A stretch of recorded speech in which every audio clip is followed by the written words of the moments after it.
We all leave marks on this world. Some we see, others we do not. A carbon footprint is one of those hidden marks. It is the sum of greenhouse gas emissions, carbon dioxide, methane, nitrous oxide, and others that comes from every stage of something's life. Our lives, our food production, and more generally the products we buy, as well as the habits we take for granted.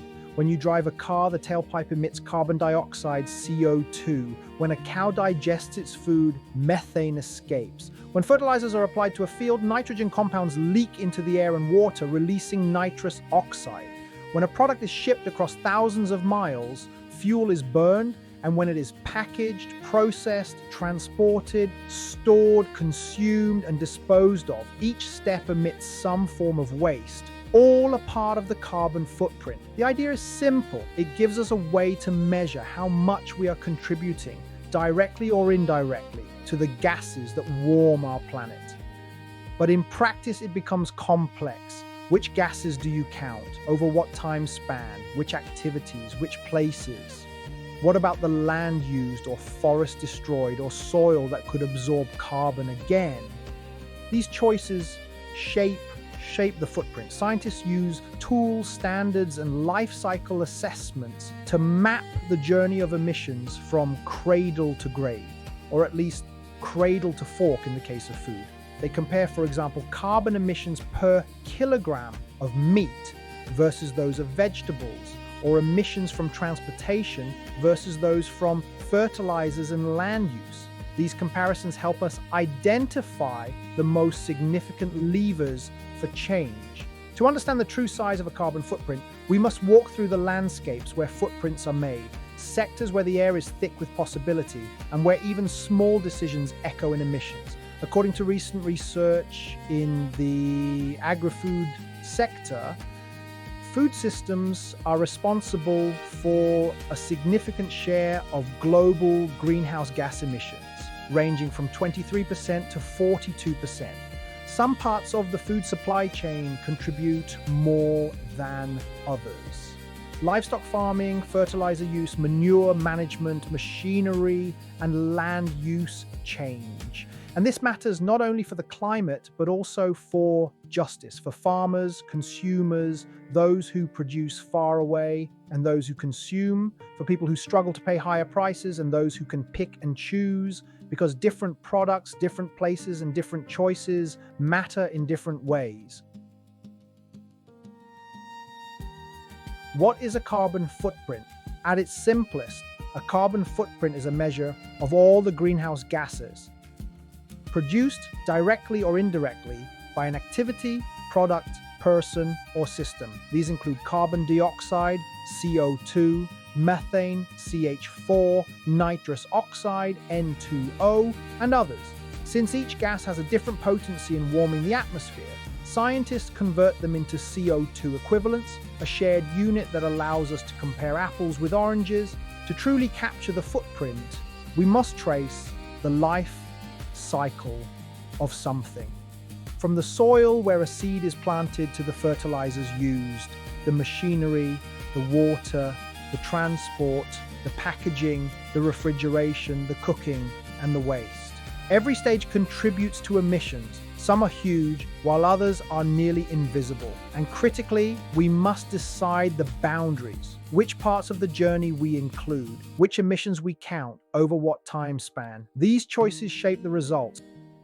And guidelines from organizations such as the Intergovernmental Panel on Climate Change help researchers make these choices explicit and rigorous.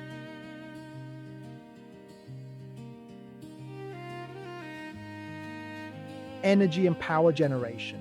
Think of coal-fired plants belching smoke, of gas turbines spinning, of dams and solar farms, windmills high on ridges. Every time electricity is generated and every time heat is produced for homes or factories, emissions are released. The mix, how much comes from fossil fuels versus renewables, matters enormously. One recent global breakdown puts electricity and heat production among the largest single sources of greenhouse gases. Industry and manufacturing. Picture steel mills glowing with molten metal, chemical factories where reactions themselves emit gases, textile factories spinning yarns, electronics assembly plants humming with machinery. Every factory input, from metals and plastics to water and packaging, has a hidden carbon cost. And byproducts, waste heat, transport of raw materials, all part of the tally. Agriculture, forestry and land use, fields of crops under sun or rain, cattle grazing, soil that stores carbon or leaks it, forests cleared then slowly regrown or not. Emissions come from livestock digestion, methane, from fertilizers, nitrous oxide, from manure, and from land conversion. But forests, wetlands, and soil also absorb carbon. Land use is both a threat and an opportunity. Buildings and construction. Before a building even stands, its materials, cement, steel, glass, timber, have been mined, manufactured, and transported. This is embodied carbon locked in when walls go up. Then come operational emissions, including heating, cooling, lighting, and operating appliances. As grids become cleaner, the embodied carbon component becomes increasingly important. A recent estimate suggests that as much as 11% of global greenhouse gas emissions come just from those built environment materials and construction processes.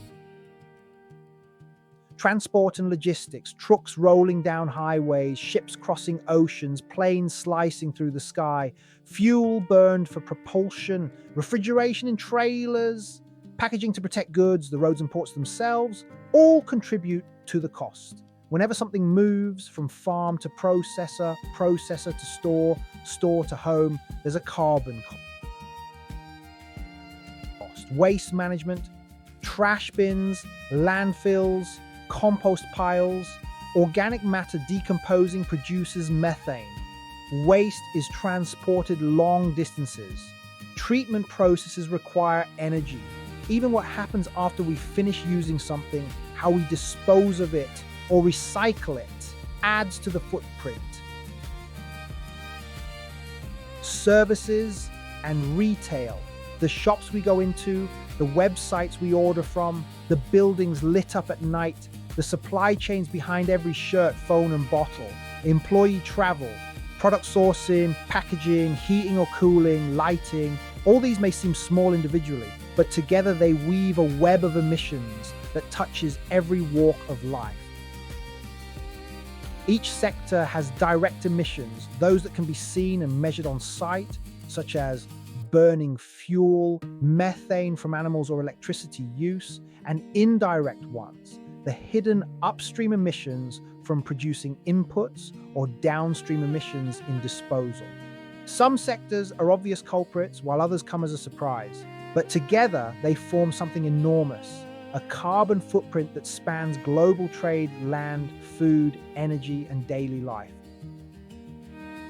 If you enjoy these videos, comment, tap the like button, subscribe, and ring the bell so you do not miss our next stories. Do you have stories you would like us to cover in the next videos? Drop them in the comments. We love to hear your ideas. Until next time, stay curious and keep uncovering the hidden stories of our planet's journey.